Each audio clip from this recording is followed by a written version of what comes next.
March 7th, the cutest mascot we could have ever gotten for a game, better than Paimon 100%. So yeah guys, I know I said in a previous video or the comment section that I'd be doing a build guide for March 7th. So yeah, we're gonna go ahead and do our build guide for March 7th today, and yeah, I'll show you how she's run and why she is pretty good. Look at this, perfect. Oh my word, look at her go. Anyways guys, yeah, let's go ahead and hop into it now. As normal though guys, we're gonna be talking about the light cone first, and traces, relics, eidolons, and then a little showcase at the end with a little bit of a team guide. So I'll try to put all of the timestamps in the description. I've been trying to do that for all of them. If it's not too long of a video, I probably won't do that, but if it's more than like 10 minutes, then I will put timestamps. So yeah guys, let's go ahead and talk about her skills first and kind of talk about her use cases and what her skills can be used for and so on and so forth. So guys, first, her skill, the power of cuteness. She's going to be giving one of your allies a shield, and this shield is going to be based off of March 7th defense for 3 turns. And this shield also makes the target with the shield get attacked more. So you could technically use this for someone like Clara, right?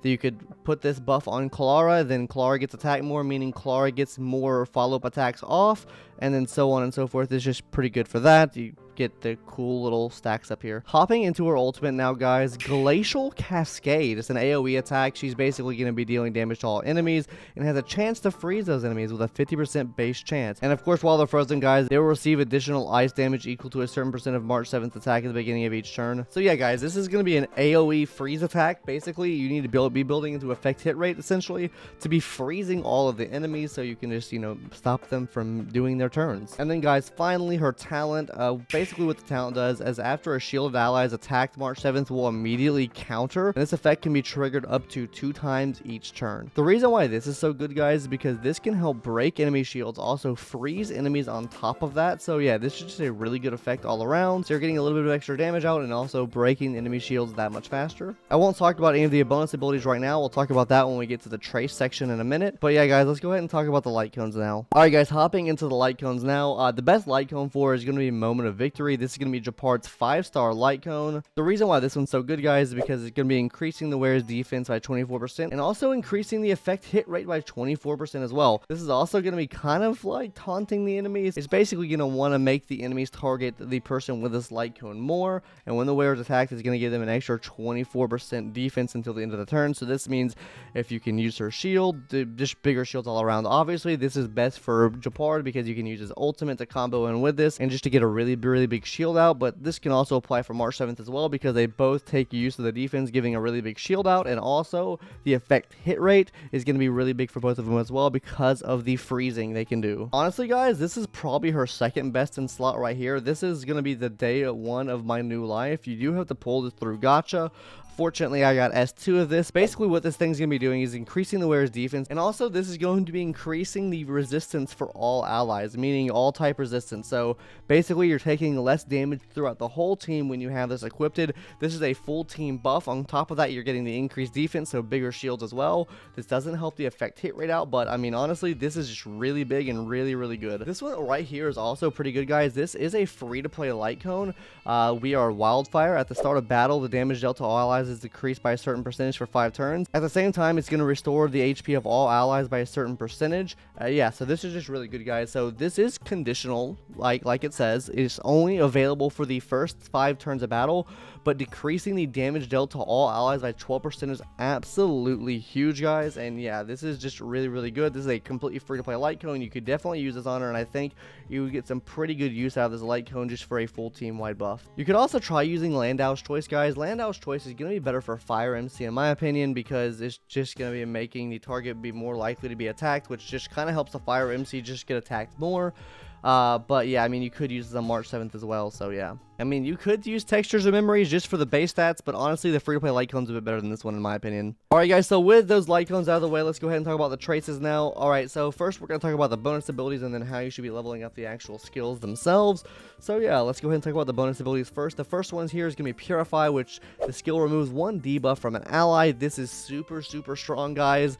Removing a debuff from an ally is just really big, especially when you're facing people that debuff you a lot more. Like Kafka in Simulated Universe, this helps out a lot against her because she won't give you her brain rot, her Coomer mode. She won't make your brain go Coomer mode if you use this. So yeah, that's really good for Kafka boss fight and also for some DOT things as well.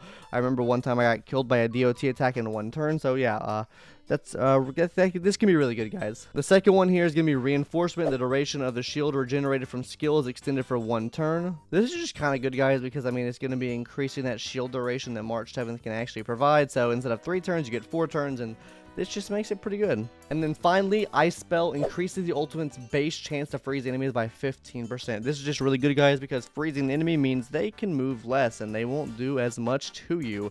So guys, as far as how I would rate these bonus abilities, honestly, number 1, Purify. This is just really good. This is very invaluable. The only people that have like a skill debuff removal right now in the game is only Natasha and March 7th. So yeah, this is just kind of invaluable to have. It's always good to at least have someone that can cleanse built. So I mean, this is just really good to have here.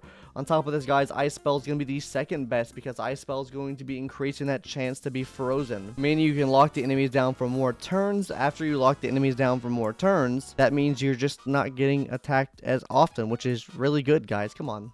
Easy clap. Alright guys, so as far as how I'd level up her skills, first I would level up her actual skill itself, because this is going to be providing the shield for your team that you need to survive. So I mean, this is going to be just giving you more shield overall, which equals more survivability. Secondly, I would probably upgrade the ultimate here, just because the ultimate, guys, basically what this is going to do is just do damage to all of the enemies, and on top of this, you have a chance to freeze with it. Even though it doesn't increase that chance, you are going to be dealing more AoE damage. And then finally would be the talent here, guys, which is her counter. This does the least damage of anything, so I mean, I would recommend leveling up in this order. Would be skill, ultimate, and then talent last. So yeah, guys, pretty easy clap here. It's pretty nice and sweet and simple. But guys, before we hop into the relics, maybe you should hit that subscribe button. Only like 2% of you guys are actually subscribed to the channel, and yeah, it would really help the channel grow. I want it to grow. I want to become a big YouTuber one day. That's my dream. That's my ninja way. Naruto's sitting on the tree.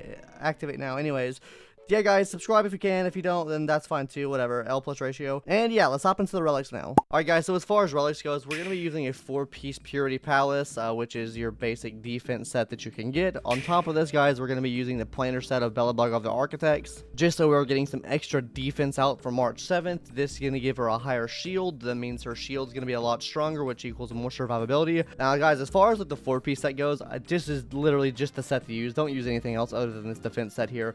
There are a couple different planar sets you can run. I use Belobog of the Architect just to get a higher defense, which means higher shield for, you know, March 7th to do. People also use Fleet of the Ageless and Von Whack as well. Von Whack's can give you a higher energy regeneration rate if you're down for something like that. Me personally, guys, I think the Von Whack set is kind of cringe. I mean, the extra 5% energy regeneration rate is really big, but the second ability after 120 speed is not really used, so you're only really using half of the planar set here. And Fleet of the Ageless is pretty nice. You're not getting any extra defense, so you're not getting really any extra shield off this, but you are going to be giving your allies an extra attack increase by 8%.